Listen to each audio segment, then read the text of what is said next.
Of education, Buddhist period of education के क्या क्या उद्देश्य थे, क्या क्या एम थे। तो पहला पॉइंट है to promote moral and ethical values, उनमें मोरालिटी को लाना, नैतिकता को लाना। और ये क्यों ऐसा हुआ? क्योंकि मान लेते हैं कि भगवान बुद्ध किसी पेड़ के नीचे बैठे हुए हैं, तभी उनके पास ना एक लड़का आता है। तो भगवान बुद्ध उसको तलवार तो अपना तलवार निकालते हैं और बस उसको काट देते हैं। किसी को ये बात हजम नहीं हुई होगी, क्योंकि भगवान बुद्ध ऐसा करेंगे ही नहीं, क्योंकि उनमें कंपैशन, उनमें नॉन वायलेंस और उनमें इक्वलिटी का भाव है। और यही चीज़ ना वो अपने स्टूडेंट से भी चाहते हैं, यानी कि उनका जो भी मठ होगा जहाँ पे बच्चों को पढ़ाया जाता है, तो वहाँ पर भी सारे बच्चों से यही अपेक्षा किया जाएगा कि वो भगवान बुद्ध की तरह ही बने, भगवान बुद्ध के रास्ते पे ही चलें।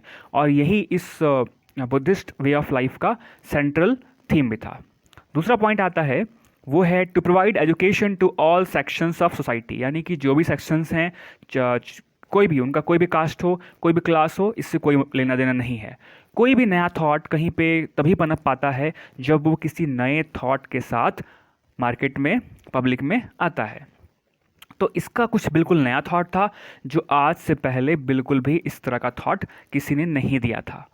और ये जो है, this was a radical departure, ये बिल्कुल ही एक मूलभूत डिपार्चर था, एक प्रस्थान था फ्रॉम द जो भी समाज में उस समय चल रहे थे, प्रिवेलिंग सोशल नॉर्म्स जो चल रहे थे, जो जो प्रचलित थे, उससे बिल्कुल ही हट के था of Indian society at that time. तीसरा पॉइंट है to develop critical thinking and analytical skills. तो अगर आप अपने बच्चे को, मान लेते हैं कि वो जो बुद्धिस्ट पीरियड है वो अभी भी है, मान लेते हैं, तो मान लेते हैं कि आपको जो है अपने बच्चे को पढ़ाना है। अगर आप यहाँ इन स्कूल में पढ़ाते हो, तो ये पता है आपको क्या सिखाएगा आपके बच्चे को? आपके बच्चे को क्रिटिकल थिंकिंग करवाना सिखाएगा, एनालिटिकल स्किल्स सिखाएगा, ये सारे। तो इस स्किल को डेवलप करने के लिए यहाँ पर लॉजिक, फिलोसफी, मैथमेटिक्स, ये सारी शिक्षाएं दी जाएंगी। यानी कि लॉजिक देना होगा, लॉजिक सिखाया जाएगा। कोई भी अगर कोई तर्क देता है तभी वो जीत पाता है, प्रॉपर तर्क होना चाहिए। फिलॉसफी यानी दर्शन, तो तर्क को सपोर्ट करने के लिए फिलॉसफी होगा। फिर तीसरा है मैथमेटिक्स, तो ये एनालिटिकल स्किल के लिए है।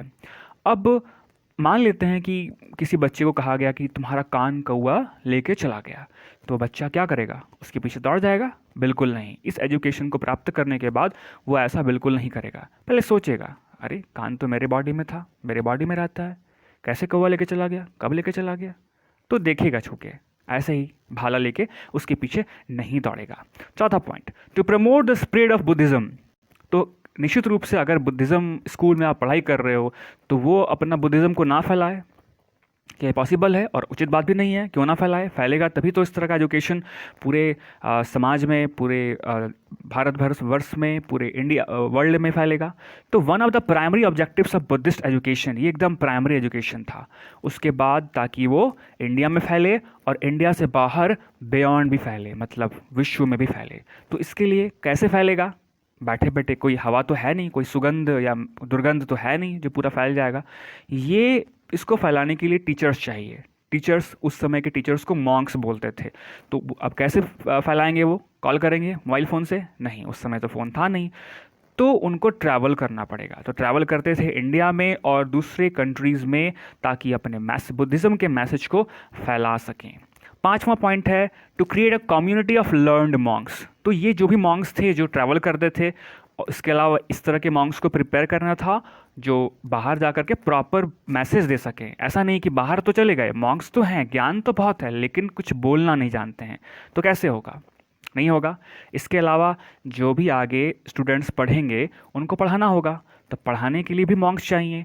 तो वो लर्नड होने चाहिए, यानी कि लर्नड मतलब पढ़े लिखे होने चाहिए, जिनको सारे ज्ञान अच्छे से, जो भी रूल्स हैं, रेगुलेशंस हैं, हर चीज़ ए टू जेड अच्छे से पता होने चाहिए। और यही जो है टीचर्स हैं, और यही मैसेज को भी फैलाएंगे, बुद्धिज़्म के मैसेज को। और ये जो मॉन्क्स थे, these Monks were highly respected. उस समय सोसाइटी में इनको बहुत ही ज़्यादा सम्मान दिया जाता था, इनके ज्ञान को और इनके विजडम को, इनके बुद्धि को भी, इनके समझ को भी बहुत ज़्यादा रेस्पेक्ट दिया जाता था। छठवां पॉइंट है टू प्रमोट सोशल हार्मनी।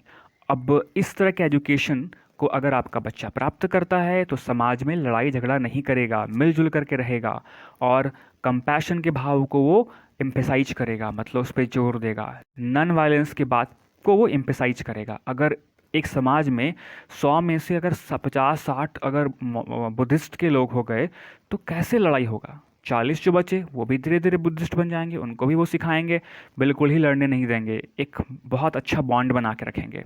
तो जो स्टूडेंट्स हैं उनको पढ़ाया जाता था टू रेस्पेक्ट, ये पढ़ाया जाता था कि तुम जितने भी लिविंग बींग्स हो, चाहे वो छोटा से छोटा कीड़ा हो चाहे बड़ा से बड़ा जानवर हो, फिर बीच में इंसान भी आता है, सबकी इज्जत करो। And to treat everyone with kindness and compassion, kind दयालुता के साथ और कंपैशन के साथ ट्रीट करो। 7वां पॉइंट है टू प्रमोट सेल्फ इम्प्रूवमेंट। ठीक है, मैं कुछ देर पहले बोल रहा था कि जो मॉन्क्स जाएंगे वो बोल नहीं पाएंगे अगर, तो इसके लिए सेल्फ इम्प्रूवमेंट को भी प्रमोट करना है।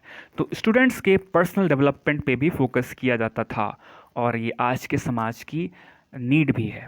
स्टूडेंट्स वर इनकरेज्ड, उनको प्रोत्साहित किया जाता था कि अपने एक्शंस में अपने सेल्फ इम्प्रूवमेंट के थॉट को, अपने पर्सनल डेवलपमेंट के थॉट को लाने का प्रयास करो और चेष्टा करो ताकि तुम इम्प्रूव कर सको, ऐसा इस पे जोर दिया जाता था।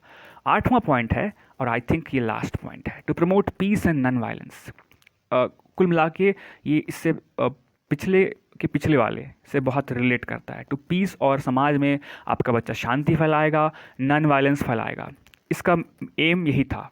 और the teachings of Buddhism emphasised importance of non violence, violent conflict, non violent conflict हो, रेजोल्यूशन एंड पीसफुल को एग्जिस्टेंस विथ अदर्स, और दूसरों के साथ शांतिपूर्ण जीवन यापन करेगा बच्चा। धन्यवाद। आई होप कि आपको ये पसंद आया होगा। आगे मैं और भी वीडियोस बनाऊंगा, आप कमेंट करके मुझे बता सकते हो कि कैसा लगा। Thank you.